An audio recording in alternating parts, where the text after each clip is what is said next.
So my name is Bethany Hansen. I've been a pelvic floor PT for over 20 years. I moved here from Chicago in 2012, and I have twins that are 14. And I have a huge passion for endometriosis, so much so that some other PTs think I have endo. They're like pulling me aside and they're like, so do you have it? And I'm like, no, but I get where you're going with that. So I'm not gonna pretend I have it, I don't, but I relate in some areas. So I've had IBS since my kids were born. That's super annoying. I've had infertility, PCOS, hypermobility, so I've had 5 orthopedic surgeries, and this year was lucky enough to get diagnosed with breast cancer and get treatment. So that was a real banner year for me. So it's not the same, but a lot of overlapping syndromes and symptoms do overlap. So sometimes that just helps with some experiences, and then also like just empathy in general. It just makes it more relatable when other people share experiences with you. So that is so far my journey. This is what I thought we'd talk about. You guys all know what endo is, duh. But overlapping conditions, sometimes people know about them, sometimes they don't. Sometimes they know something new and they don't know they're related, and so that might be something like, oh, there is a connection.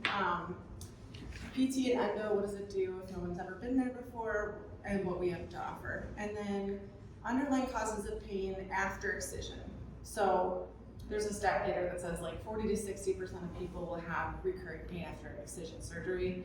Why is that? And the surgeons are they're doing tons of research trying to figure this out, because they like to do a surgery and then the person's just better. And so when that doesn't happen, they're like, we gotta get to the bottom of this. So they're putting money into that.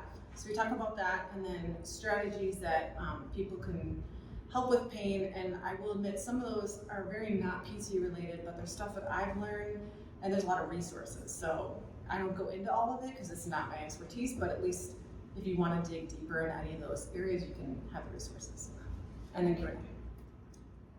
So I know it's hard to read, but you can get out a magnifying glass and read your handout if you're like me, because that's how I read sometimes.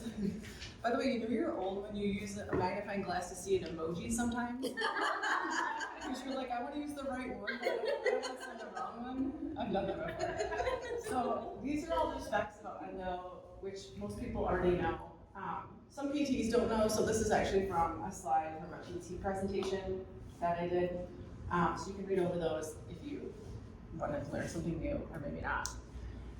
The overlapping conditions I put on here, I also included percentages. So painful periods is 80%, IC, painful bladder syndrome, 70 to 80, vulvodynia is any pain in the vulvar region, and that's 11. Painful sex is 80, IBS is 50 to 90, pain before or during bowel movements 55, and infertility is 30 to 40. So some of these are more common than others, but they're all possibilities.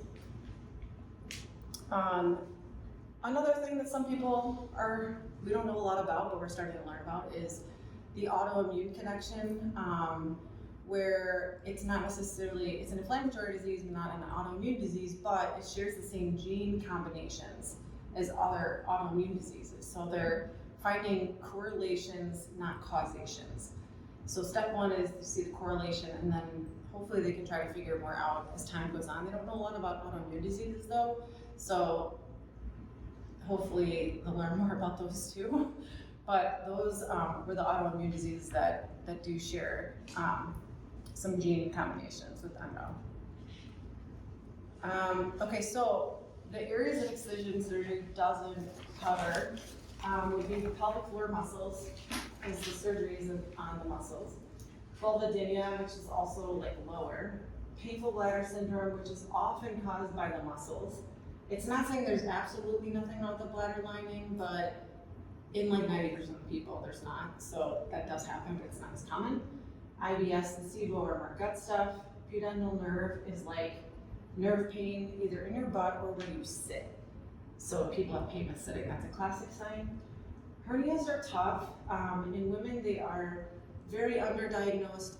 They are not bulging out, and they're not really obvious. They're hard to see on a scan, but they're actually more painful than the ones that men get. So they have a a hole where the spermatic cord comes out, that if the hernia goes through there, it just isn't as painful than if you start out with no hole and then you develop a hernia. There's more compression and more pain. So they are harder to diagnose, and you can get lots of different kinds. And it's hard as a PT because if someone has pain in their groin, it's like, I don't know, is it endo? Is it a hernia? Is it a labral tear in their hip? Is it impingement syndrome? Like, these are all basically the same areas, so it makes it tough. It could be a hip problem, the hip labral tear, impingement, or central sensitization, which we will talk about more. I will say too, with the hernias, there is a pretty good hernia doctor that did a talk for my group. He seemed to be smarter than the average general surgeon. And there's one in Beverly Hills that is probably the top female hernia surgeon in the world. She will take scans from other people and read their cases and their scans and decide if she thinks they have a hernia or if she thinks they need to do a different scan. And she even has a protocol on her website that says how she wants you to do your MRI, or the radiologist. And I think one of them is like, you're laying there flat, and the other one you have to be like bearing down and then do the MRI. There's like a protocol to it. So I thought that was really interesting. So she's not here, but there is a potential someone could consult with her if needed for hernias. And this is not the easiest to read, but I already have this done, and so I'm gonna change the color now. But basically, this is just saying, like, physical therapy, our job is to do the PT and the manual work, but also to kind of be the project manager of people, to offer referrals, screen for other things, and diagnose other things. And so it's not necessarily, it's hard because a lot of people don't have a central person. Like, there's not a good central person. We don't have that in this state. Hopefully someday we will. But for now, it's just people go to the surgeon, and the surgeon's like, I got you open and did everything, we're all good.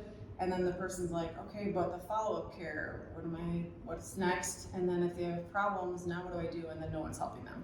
So it is important for us to sort of take on that role and know who's gonna best help them, even outside of PT.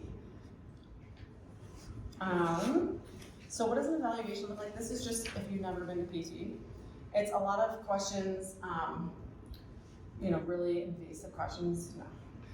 We do ask a lot of questions about bowel, bladder, sexual health, medication, past medical history, birth, periods, pain, exercise, what they do for a living. And there's no TMI, so I talk about sex and poop all day. So literally everything, there's no way I could be shocked at this point. Nothing you can say could shock me, so it's like a free space to literally ask anything. And then if someone doesn't want to talk about something, we don't have to. It's really what's up to the patient's comfort, because everyone comes to us from a different place. Like, some people have had really traumatic experiences and some people haven't. Some people are new to the journey, some people aren't.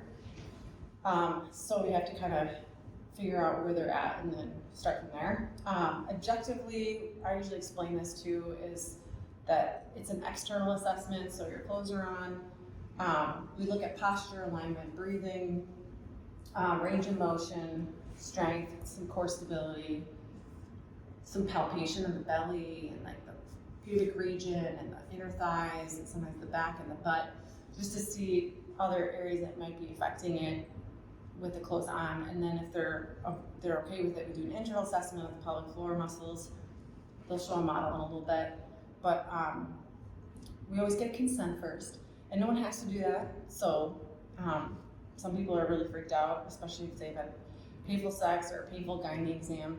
I also like to explain it doesn't feel like a gynae exam, because those people, like, they go in with 2 fingers and then they're like pushing on your belly, and ours is like going more to the side wall, and so it does feel different. So sometimes that can be surprising to people because they haven't felt that before, but the goal is not to make it painful and traumatic, because that's not what we're trying to do. And then based on the assessment, we kind of come up with a plan of what we both think is going on and what would be helpful. Treatment options, education, and then referrals. So this is a picture of an internal assessment that I got from the Pelvic Guru, which I'm a member, so I can use her pictures. But this shows it's through the vagina. Normally, I think with endometriosis, people, we would start at the vagina, unless someone had really bad vulvodynia and they were like, oh my gosh, let's not do that. So then we might actually start rectally. The pelvic floor muscles sling from front to back, so you're getting both of them with either one. They're just slightly different, and people tolerate them different. So the caution with endometriosis and rectal is that, as you know, like a lot of the adhesions can be in that pouch of Douglas or the rectal space, and so it could be very painful. So if I ever did that assessment and they didn't know I know they'd never had surgery, I would be very cautious and really slow and being like, if this is more than a 2, we're gonna stop, because that's not what we're trying to do. And I did have someone who wanted that done because they lived in a foreign country and they wanted to see like what I thought of all the muscles so that they could go back to their country and try to get help. So, but for the most part, we're not trying to make a lot of pain and inflict a lot of pain here. So we're gonna start with the least painful thing and then maybe move on if we need to. So what are we assessing? Why are we even in there? We're assessing the muscle tone. What does it feel like? Does it feel soft and fluffy? Does it feel really hard and firm? Is someone really guarded? They can't relax. Every time I move, they're guarding more. Or does it not hurt that much at all? And I can push pretty hard and they're like, oh, it just feels like pressure. So that's what we're assessing. And also, do they have the ability to do a squeeze? And then there's different ways to do that. And then can they let go? There's different ways to do that, just to get like a baseline of how are they doing with their function. Because a lot of us don't have an awareness down there because our brain is not well connected. Why would we? So even people who haven't had any issues, have never had kids, or just people off the street, you had your finger in there, everyone's doing different things. So the connection's not always there. And so we have to kind of assess like, where is this person at and where do we maybe want them to be? So underlying conditions, we did talk about the top part we already mentioned. That's the list from before, the muscles, the vulvodynia, all that. But this is the 20 to 40% of people who have pain after surgery or pharmaceutical treatment, which is the estrogen suppressing stuff. And so they're like, what is this about? And my point is like, I'm not pretending there's not endo there though. Like I don't tell people that because I don't know. I have no idea. It could be adhesions. It could be stuff regrew really quickly. Like I have no idea. There's no way to see inside there. But without that ability, we do have to assume that some of it could be central sensitization.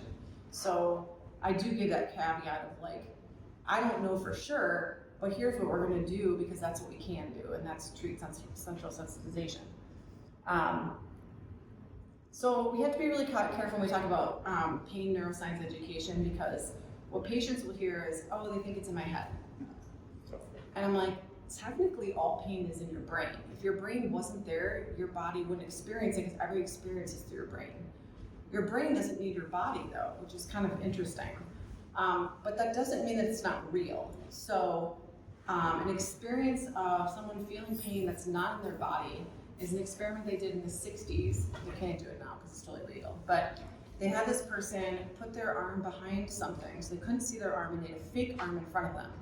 And they brushed the fake arm and then their real arm with a soft brush. So they couldn't see the real arm, they could only see the fake arm. They're watching it be brushed. And then they pick up a syringe and they stab the fake arm and the person screams. And it really hurt. They didn't touch the real arm. The brain just processed that that's an arm and it's attached to me because I feel the brushing on both sides. So that's an example of where your body doesn't need to be involved. If your brain thinks it's painful, it could be. Another example is like in war, if you get your leg shut off, but that one's not as good to me because in that instance you probably have adrenaline, which I think would also contribute. But the first one, there is no adrenaline there. It's just like your brain got confused. So in explaining that, the picture to the right is actually really confusing, and like every time we get it presented, it's like really confusing for people. But all you need to know is that you have sensory receptors in your organs, in your tissues. That signal goes to the spinal cord, goes to the brain, comes back down, goes back out. But things get confused, so they can get confused in the spinal cord. So there's these like interconnections. So someone could have like an issue where the endo is in their pouch of Douglas, and then it goes, and then at the same spinal level is your bladder. So then it shoots a signal to the bladder, and it's like, hey, you hurt too. And there may be no endo on their bladder. So that's where the organs can talk to each other, and then the muscles can talk to the organs. So if they have pelvic floor tightness and some issues there, it goes up to the spine, talks to the same level as the bladder, comes back down, now they have bladder pain, even though the lining of their bladder is okay. So there can be this thing we call a crosstalk between organs and muscles and organs. And so in general, when people have persistent pain, it's not the same as acute pain in a sense where every time you're in pain, your brain thinks that there's like a fire. And if it keeps thinking it's a fire and you're not putting it out because you still feel the pain, it starts to develop like more and more ways to feel pain, like extra pathways, more efficient pathways. So even though people with pain think that they have a high tolerance, they should have a lower tolerance because their body has actually prepped them for even more pain because they're like, oh, why isn't this person doing anything about this? So it works against you. So if you take like two people and put them in an MRI machine and one has chronic pain and one doesn't, and you pinch them with the same pressure, the chronic pain person's brain lights up way more.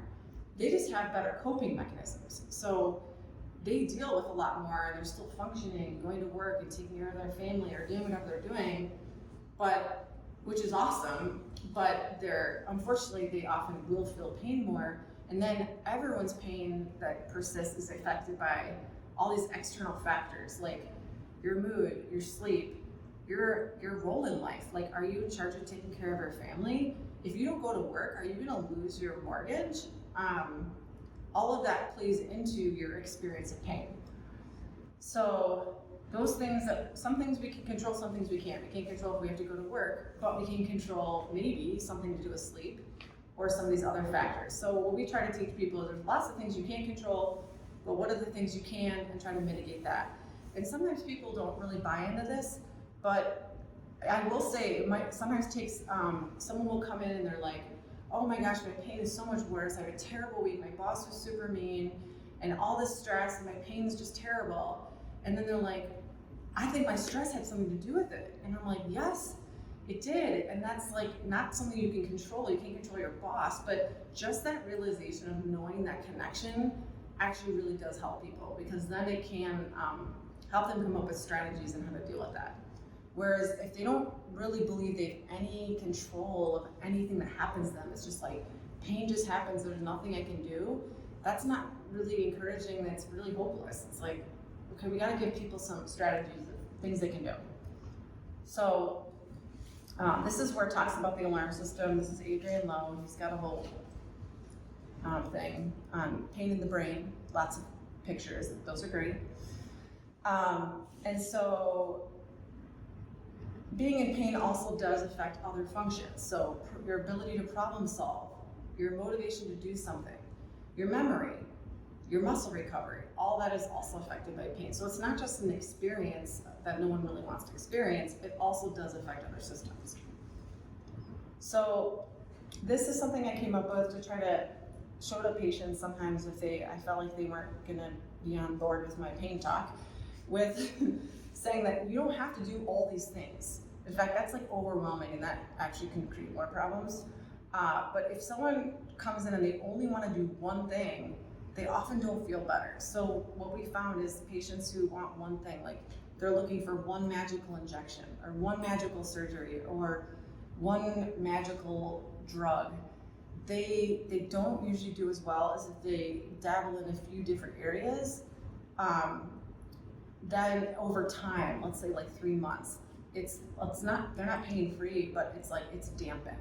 So if someone goes through this list and is like, some of these look like something I might want to try, go ahead and try it. It's not for everyone. So if someone does like 12 weeks of acupuncture and they're like, I'm not really getting anything out of it, cool, move on, do something else. But at least you tried it, and so that's where there's different options for people. Okay, so nervous system calming strategies. So remember, like, the nervous system is always amped up, so we're trying to calm it. One of the things is a TENS unit. You can get it from Amazon, stick it on your belly. Some people like it, some people don't. But if you don't like it, it's like $35 out of your pocket that is not a huge investment. So it's mainly used for blocking the pain. It's only usually useful when it's on. So it's not like fixing anything, but for some people, it can be helpful for pain management. Heart rate variability devices. There's a Garmin, I think it's a watch and or a ring. I don't know enough about this yet, but what I do know about it is that they have these programs on your phone and it looks at your heart rate variability and apparently can tell you basically throughout your entire day and night times of high stress. And if you have that sort of charted over a week or even just a day, you can say, okay, why was I super stressed out? Why was my system going crazy at this one time? Is there anything you can do about it? So people have used these devices to help improve the quality of their sleep, or during the day where they have like repeated stressful activities, they'll do something at that moment to try to reduce the stress. So their goal is to overall improve their score using these devices, and they're actually pretty accurate. So that's kind of cool. That's like new stuff, so I'll probably learn more in the next year or two on that. Breathing exercises, I did give a handout at the end that gives different examples of diaphragmatic breathing. They're all in like YouTube links, so you can just look them up. The reason why breathing is the easiest thing, it's free. No one knows you're doing it, so you don't have to look like a weirdo. You don't have to get a piece of equipment. And also we should all be doing this. We're all stressed out. Like, who doesn't need to do deep breathing? The diaphragm basically cuts you in half here, works with your pelvic floor. Every time you inhale, your pelvic floor goes down and relaxes. Every time you exhale, it comes back up. So you get blood flow. Most of us get tight and stiff in here anyway, so moving the ribs and the middle back also can help with some pain conditions. And it's just calming. So there's one on there called the child's pose. That's my favorite. I do that one before a workout. And then there's a couple other easy ones. So the nice thing is, if I end up giving some homework to someone, not a lot, well, sometimes, but if I do, and they don't have time to do anything because they're busy with their lives and their work, this is something that usually most people can sprinkle into their day, no matter how busy they are. So if I get them to do nothing else, sometimes I can get them to do this. Activity pacing and graded exposure is kind of self-explanatory, but it's part of like the pain psychology stuff, where if doing an activity is painful or hard, you don't do it all at once. You just do it when you're either feeling really well, and on the days you're not, you don't do it, or you do it in smaller amounts. And that's kind of with greater exposure too. It's like, if I can't walk around the entire block, can you walk around half a block and then do that 2 times in a day with a rest break in between? You get the same amount done, but it's not all at once. So, or if there's an activity they want to do, is there a way to like sort of build up towards that so that they're not just either doing nothing or going water skiing? I mean, not that, whatever. I don't know what a build up to water skiing would be, but pretend there is one. That's where you could sort of work someone up towards doing something. This also applies if someone's ever had a surgery or just having a bad day and they're feeling terrible. They did all this stuff and they're like, oh my gosh, I feel awful.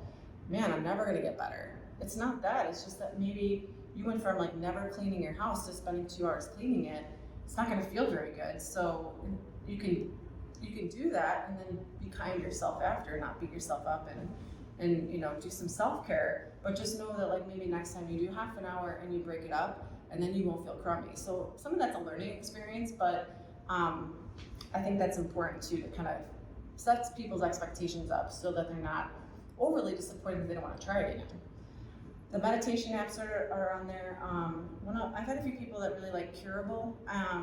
It's specific to chronic pain, and there's usually a free trial for these things, so anything you want to try, usually they'll give you at least a week for free.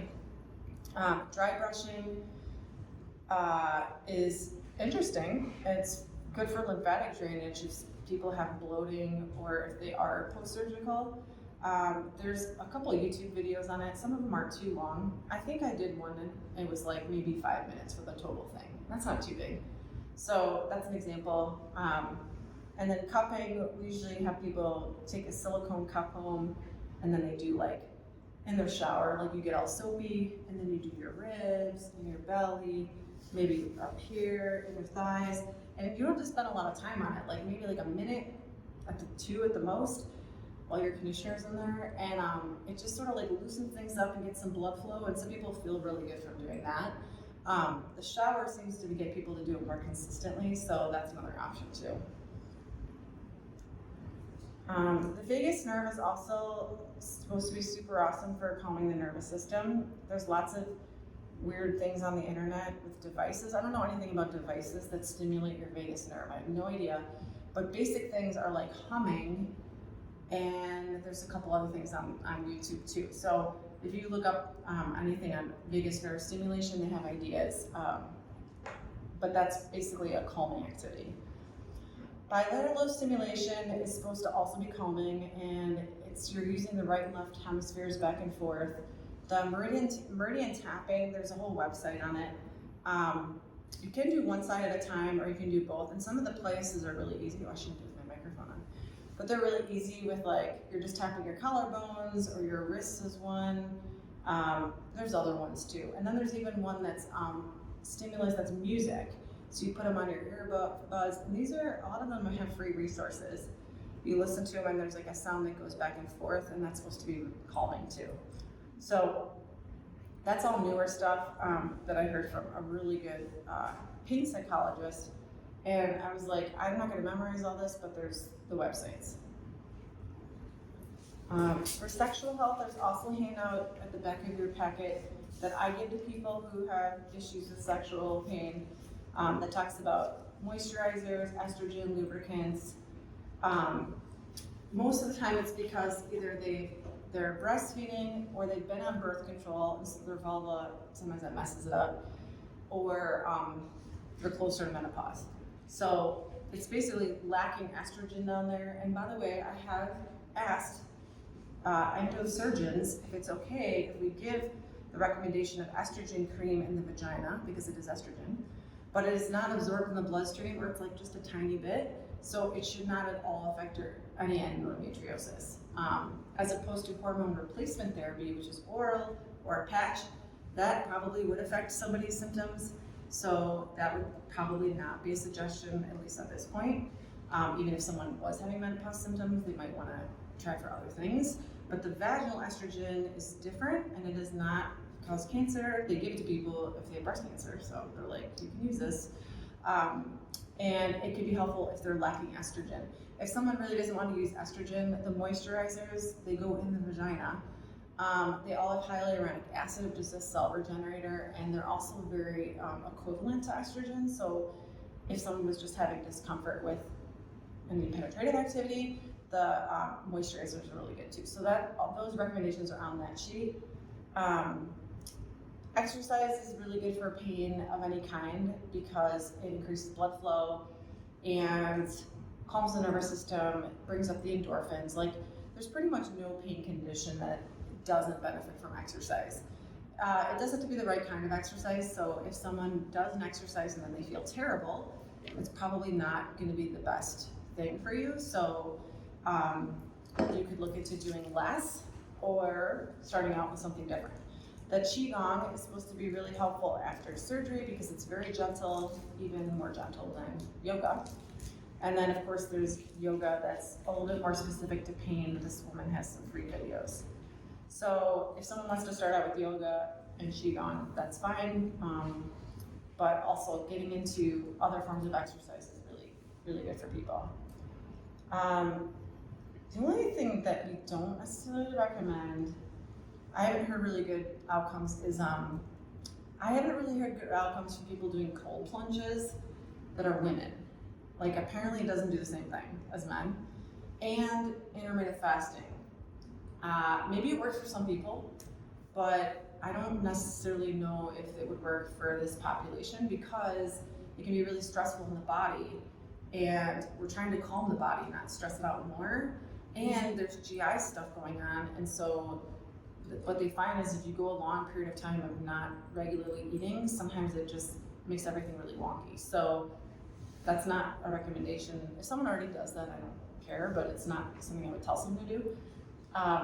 But as far as like GI stuff, I do think getting tested for SIBO is helpful. SIBO stands for small intestinal bacterial overgrowth. It is a breath test called TRIO that tests for the 3 different kinds of SIBO, and you can get it online. I had my doctor get it for me, but I still had to pay, so I think it's like $125, and I don't think it's cheaper if you go through a doctor. but it is an outside company. They mail it to your house, the little kit, and then you mail it back. That looks for either too much hydrogen or too much methane in your breath after you ate this thing and then you go through this interval. So it tests for the bacterial overgrowth. So there's some people that believe that if you have IBS, you're not really going to get rid of it if you have SIBO, because yes, you can change your diet, but there's like a ton of bacteria in the small intestine, which is not supposed to be.